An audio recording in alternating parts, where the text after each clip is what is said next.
She's a jewelry designer, entrepreneur, philanthropist, but first and foremost, she's a mother. Kendra Scott started her jewelry business at 19. Her husband was in between jobs, she was pregnant, and she only had $500. Today, Kendra Scott is a global brand, and her jewelry is sold in over 1,000 specialty boutiques worldwide, as well as major retailers like Nordstrom and Neiman Marcus. She truly has an incredible and inspiring story. Today, we're here in front of her Scottsdale, Arizona boutique. She's celebrating the launch of her Atlantic collection, and we're going to be talking to her in a minute. I'm really excited. Kendra, I'm so excited you could talk with me today. Thank you. I'm thrilled to be here. Thank you so much for having me. You know, when you started, what was going through your mind? It's just such an amazing story, and like how have your beginnings brought you to today, right, and helped you develop your business? I think back a lot to those beginning days, those first days of starting out. And when you have a newborn baby and it's right after 9/11, the world was in a very uncertain place at the time. It was scary. It was scary. But I had this unbelievable determination to create something that was not existing in the market and to do something that I loved. I loved jewelry and I wanted to be a mom. I wanted to be there for my little newborn son. And I knew if I could create this business the way that I dreamed it to be, where I could focus on family, do what I love in fashion, and be able to give back to my community, then I would be having great success. And I was just determined and steadfast to make that happen. I always say when everything is kind of shut around you, when all the doors are closed, that's when the most amazing things can happen if you just look for the open window. That's so true. I looked for the open window. And that's that wonderful optimistic attitude. Yeah. So your mantra is family, fashion, and philanthropy. Yes. And you've always held true to that. And what are some things you've put in place within your business and maybe your personal life that help you maintain that? Well, not anyone that works for us doesn't really understand family, fashion, philanthropy. They too have to hold those core values. And when we talk about family, it's not just my family and my children, but their families. I don't want them missing anything. I want them to be there for every recital, for every soccer thing, for every, whatever it might be, because I feel like if you're able to be present in your family life, you have incredible balance and you're going to be so much more happy and productive in your work life. So family is really important to us. We also treat each other like family. So the girls that work for me, they're my girls, they're my sisters, right, and we look out for each other. We have each other's back. We're very protective of one another. So it's not this, when you walk in our offices, you feel this incredible, joyous atmosphere of happiness. And then third, our family is our customer. We have a thing here called the sister rule. What would you do for your sister? If your sister came in and had a broken necklace, would you fix it? Well, sure you would. I love that. That's how we treat our customers. And so that's been a big part of who we are. Philanthropy, we live and breathe it every day. We have Kendra Gives Back events in all of our stores, at least 3 to 5 per week. Oh, wow. It is thousands and thousands of dollars that we donate to all different charities within our communities. We're very involved with women's and children's charities primarily, but we will donate to anyone who asks. We have a policy where we do not say no. So if you're Boy Scouts of America, St. Jude's Hospital, you need a charity item, a silent auction item, we will always have something to give. And I started this out of the extra bedroom in my house. I said, I can make something. And we still hold that today. So, we really breathe it. We don't just say we do it, we do it. Last week we were creating a home for a mom and her young kids.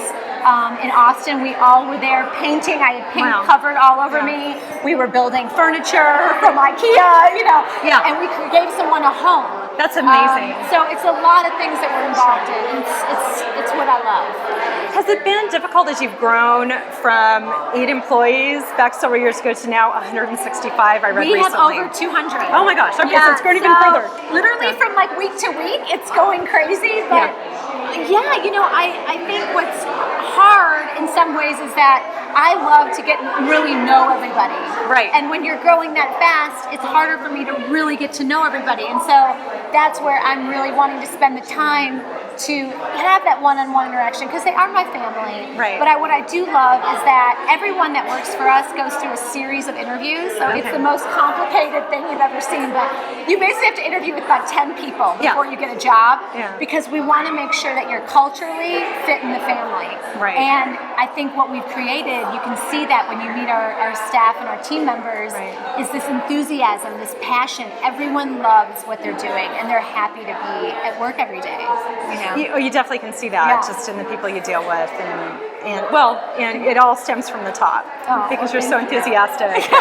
You can tell you love what you do. I love it. That's amazing. So was there at any one point when you're creating Kendra Scott over the years, was there a point when you looked around and said, wow, this is going to be really big? Well, there were times where I thought, wow, am I going to be able to keep this going? I remember when the recession hit. I mean, I really thought I might lose my company at that point. I think every great entrepreneur can tell you about the hardest times. It's made me a better business owner today. I think in the last year or so, I feel like I'm one of those people that I'm not always necessarily satisfied. I feel like I've just scratched the surface. I have a lot I want to accomplish. Right. So I feel like we're on our way. I've got the momentum. We're moving. But this is just a very small space to where I want to take the brand. So I've got a lot of work to do. Well, and I did read that you're considering maybe branching out further. Is that correct? Oh, I mean, jewelry for me is just the beginning. Yeah. I've always dreamt of doing more than just jewelry. So, we're working on handbags right now. Amazing. We're working on other things. So, Ralph Lauren started in men's ties. Kate Spade started in handbags. Right. Coco Chanel started in hats. Every great designer has their beginnings, and then they take that design inspiration, their mark, their look and feel, and translate it into other categories. And that's really what I feel like our brand has the capability to do. So, an accessories giant. You heard it her first. Go big or go home. Right. No, that's amazing. No, I can't wait to see what you come up with. Do you have any idea on time frame, or are you saying it? I've got everyone in my office is always pulling the reins back on me, because if it was up to me, we'd be launching something new every week. But we really want to take the time to develop it well. We launched Luxe, which is a higher end collection just recently. We launched travel jewelry bags, so that's the beginning of our soft goods. You'll see a lot more soft goods coming up this year. So there's a lot of exciting things in the works.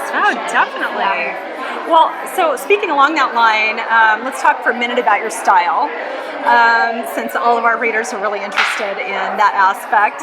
How would you say Austin, living in Austin, influences your style for how you dress day and night? I don't know if you've been to Austin, but it's a very chic, very cool, a very mixed culture, right? You've got politicians, musicians, you've got the university. It's just all these mix of people, and everybody kind of folds together and gets along. And it's a really unique setting. And so for me, I'm influenced by all of these different trendsetters in very different types of genres of life. So looking at a politician's wife versus, one of my musician friends who's playing at ACL, taking those different influences and melding them into a jewelry line, you really get a lot of different flavors. Sure. And that's where I really think you'll see it here. There's something for everybody. We'll see that we don't have a demographic, we have a psychographic. She's fun, she's outgoing, she's not afraid to show herself through fashion. She has personality. And she can be 15 or she can be 80, and she's the same girl. She's just got that the it factor. And that is our customer. And that's wonderful. And so literally we'll have girls come in and shop, and they'll buy something for their 80-year-old grandma and their 8-year-old niece and everybody in between. And there's not a lot of stores you can do that in. No, that's very true. and it's true, you do. I mean, you have the smaller earrings for the more conservative, and you have the big statement pieces But even the small earrings have that little wow factor. I won't produce a piece unless I want someone to stop you and say, oh my God, I love that necklace, or oh my God, those earrings. If they don't do that, I haven't done my job. So if you don't like attention, don't wear Kendra Scott jewelry. Right. You know, that's just my advice, because I'm making it for you to get some good attention.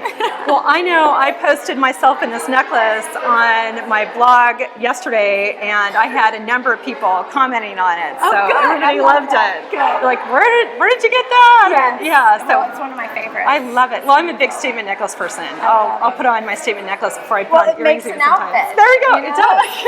It does. It really does. From drab to fab. Just I like love that. You know? From drab to fab. I love it. So here, this is a more personal style question. What one thing in your closet can you not live without, would you say? Oh my Lord.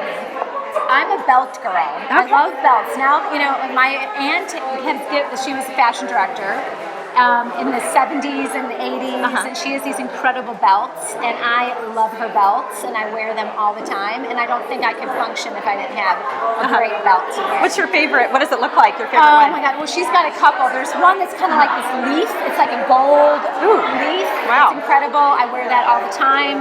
I actually want to produce it someday in my own version, but I love her vintage belts. They're fantastic. Wow, that's amazing. I love vintage myself because it's completely unique and one of a kind. It is. And I mix vintage with new, and it just adds an element of surprise to your outfit.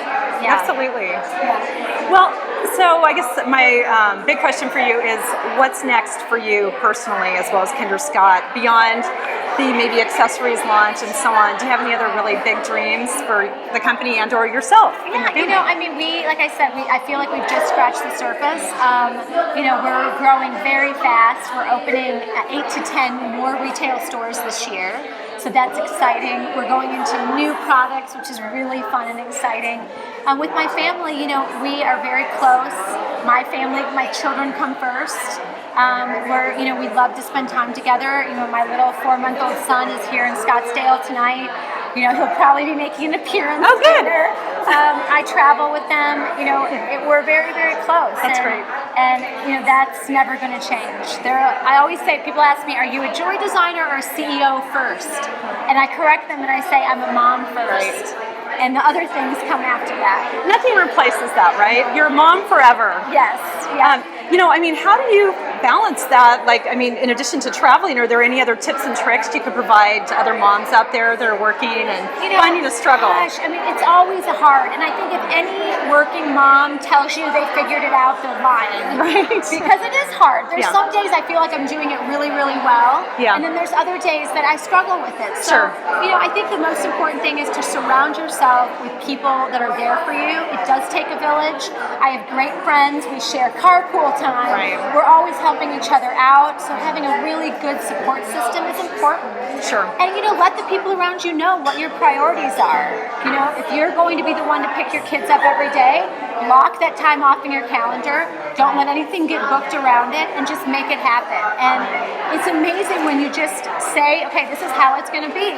Yeah. You can make it. You can do it. Well, fabulous. Well, I'm really inspired by you. I know our Mom Style Lab readers were really inspired by you. Thanks so much for spending the time with us today. Thanks again for having me.